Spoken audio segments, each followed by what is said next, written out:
I have made about 15 videos this week trying to do an update on where I have been and what my struggles have been, and every time I've done it, it either turns into a 30-minute video or I'm breaking down, sobbing, and I'm like, I can't post this. And then I made a video this afternoon, but I couldn't get it to upload to YouTube. So I'm going to try to make this really quick and let you know where I've been. I have been in the trenches trying to keep my head above water for the last couple of weeks, just with life, work, motherhood, and my food addiction has really tripped me up a few times this week. I had 3 binges this last week. 2 of them were pretty significant, and that's always really difficult for me to admit. I struggle with perfectionism in certain areas of my life, and when I say I'm going to do something and then I struggle, or I make a mistake or something like that, it is wicked hard for me to talk about it, to say it out loud, to move on from it. And so I have just been struggling, recovering from my binges. And I watch you guys and the videos that you make, and I'm so inspired. I'm so inspired with your courage to talk about it, your honesty, the way that you have your attitude about it when you have days that go not awesome. And so I really admire that, and it inspires me. So thank you for helping me in ways that you probably didn't even know that you have been helping me. So I had some binges this week.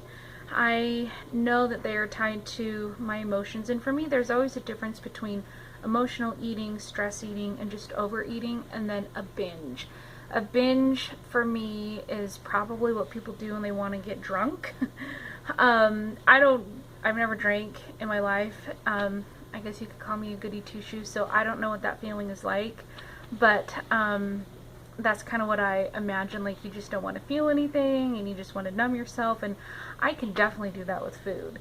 And I did that with food a few times this week, and it felt awful after the next day, and it wears me out physically, mentally, spiritually, everything. I just feel exhausted and worn out, and I feel like crap about myself, and I feel unmotivated when those sorts of things happen. And so anyway, I've just been trying to just get my feet back on the path and get over beating myself up for that. And I was up 1.6 pounds at Weight Watchers, which I think is totally an appropriate amount to gain considering some of my harder days.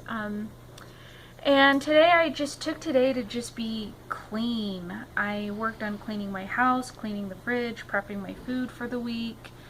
I read my addiction recovery manual. I actually came home from church early just to have some alone time, because I knew that I was not really in a frame of mind to be around too many other people today. So that felt good.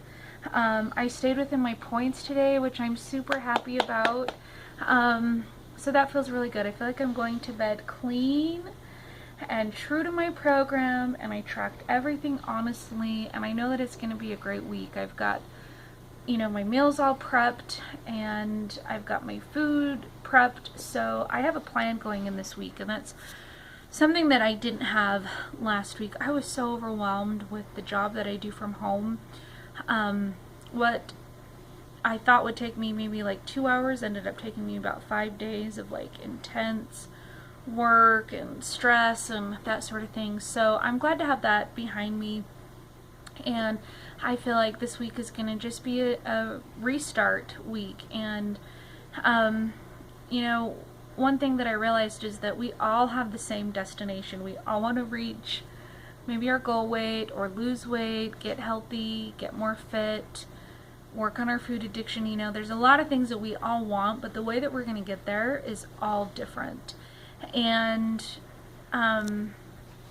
what I struggle with may be similar to what you struggle with, but you're struggling with it for your own reasons, and I'm struggling with things for my own reasons. And so it can be a really web-like I don't know, just a very web-like thing that we're trying to deal with. And going through the addiction recovery program for me has been extremely emotional. It's brought up a lot of feelings that I haven't wanted to remember, a lot of pain that I don't want to go through again. And my good friend advised me to start at step 1.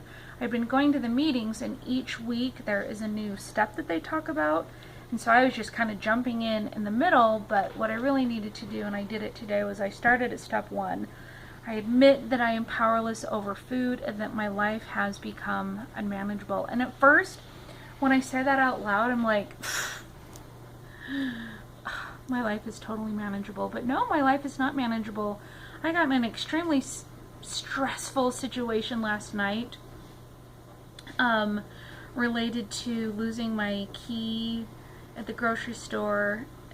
In fact, our car is still at the grocery store because we have to wait till tomorrow for a new one to be made. But anyway, I was stuck in the car waiting for an hour without a coat with my 2-year-old son. We ended up just eating like the groceries that we had bought, you know, because it was dinner time and he was hungry. I was starving, and I totally did not handle my emotions. I'd had it, and I ate and ate and ate and ate, and then I came home and I ate.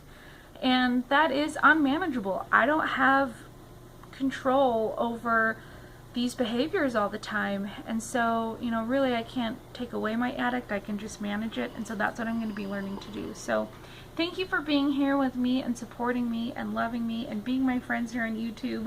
Let's make it a great week. And if you've had a totally rough weekend or a week like I have, my heart goes out to you. And you know, the only thing we can do is just start fresh. And so today was my first start fresh day, and I wish you all the best of luck for the rest of the week, and I'll talk to you in my next video. Bye.